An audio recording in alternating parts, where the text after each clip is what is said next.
Bonjour Valérie, qu'est-ce que tu penses de notre petite séance de sport patrimoine? Effectivement, quel bel échauffement pour monter jusqu'ici. Alors je suis assez étonnée parce que dans ta dernière intervention de Quel est le tort, tu nous avais donné rendez-vous au bord de la Sorgue. Et on se retrouve au clocher de l'église. Valérie, j'ai tenu ma promesse, nous sommes bien à côté de la Sorgue, mais à presque 20 mètres de hauteur. Et si tu te penches un peu, si tu regardes en contrebas, tu verras le méandre que forme la Sorgue à cet endroit. Et en fait, ce n'est pas tellement de la Sorgue dont je voulais te parler aujourd'hui, mais plutôt de notre église paroissiale, Notre-Dame-du-Lac. C'est impressionnant. La vue qu'on a d'ici et le surplomb de l'église, mais si je m'y connais un petit peu en patrimoine communal, il me semble que nous sommes sur un toit qui a 800 ans. Et oui, tu as raison. Nous sommes sur l'exemple même du bâtiment durable version Moyen-Âge. Et si on ne connaît pas exactement la date de construction de notre église, elle est quand même mentionnée en 1202 dans un acte d'échange entre l'évêque de Cavaillon et le prieuré de Touzon, que tu vois juste là derrière. À cette époque-là, on nomme bien notre église Église Sainte-Marie.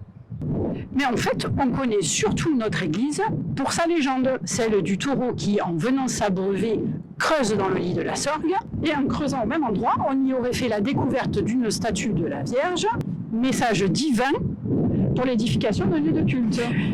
Et là, je t'emmène dans le clocher pour t'expliquer qu'il n'est pas si ancien que ça, notre clocher. Comment ça, il n'est pas ancien, notre clocher? Eh bien, même si ça ne se voit pas, il n'a pas 800 ans comme l'église, mais à peine 180. Un jeune homme presque comparé à elle. Il existe une gravure de 1834 qui montre l'église orpheline de son clocher.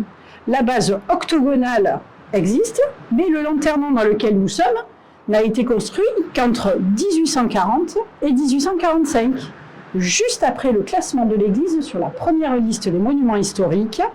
Et ce classement a été réalisé par Prosper Mérimée, qui est plus connu pour sa fameuse dictée que pour l'église du Thor, naturellement.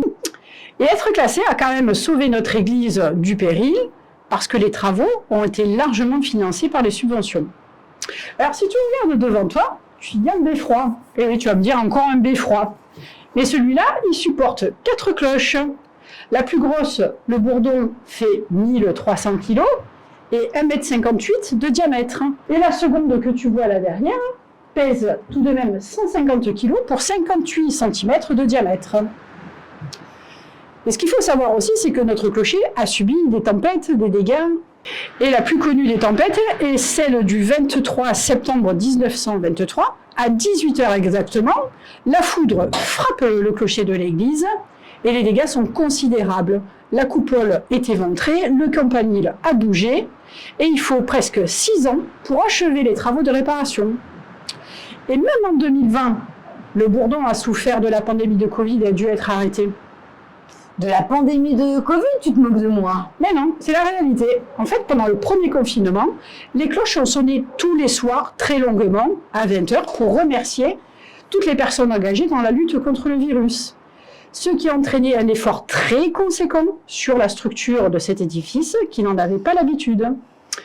Le résultat est là. Il faudra envisager des travaux extrêmement importants pour réhabiliter l'édifice, que ce soit les murs, le sol, le clocher et l'intérieur.